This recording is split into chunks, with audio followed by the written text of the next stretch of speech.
Friends, நம்ம அழகான ஒரு நீர் தேக்கத்துல ஒரு அணையில நின்னு பேசிக்கிட்டு இருக்கோம். இந்த அணை கட்டப்பட்டதான நோக்கம் என்ன தெரியுமா?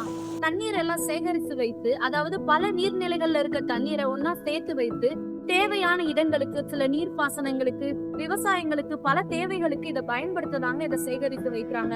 இந்த தண்ணி கூட நினைக்கலாம், நம்மள ஒரே இடத்துல தேக்கி வச்சிருக்காங்களே அப்படின்ட்டு. நம்ம லைஃப்லயும் அப்படிதான் நிறைய நேரம் தேக்கி வைக்கப்பட்ட சூழ்நிலை காணப்படலாம். நம்ம ஏக்கம் நிறைவேற்றப்படாம இருந்திருக்கலாம், நிறைய தோல்விகளை சந்திச்சிருக்கலாம், நம்மளால அடுத்து முன்னேற முடியாம இருந்திருக்கலாம். ஆனா பாருங்க, இந்த தண்ணியை ஒரு குறிப்பிட்ட அளவுக்கு தேக்கி வைக்கிறாங்க. ஆனா இது ஒரு நாள் பரவி போய் பல இடங்களுக்கு பயன் கொடுக்குதுங்க. அதே போலதான் நம்ம வாழ்க்கையிலையும் நம்ம பல தோல்விகளை சந்திச்சு தேக்கங்களை போல அனுபவிச்சு கொண்டு இருக்கலாம். ஆனா அது ஒரு நாள் ஆண்டவர் நன்மைக்காக மாற்றுவாருங்க. நம்மள நிச்சயமா தேவன் பலருக்கு இந்த தண்ணி எப்படி பயன்படுதோ அப்படி ஏற்ற காலத்துல நம்மளையும் பயன்படுத்துவாருங்க. நம்ம லைஃப்ல எது நடந்தாலும் அது நன்மைக்காக தாங்க.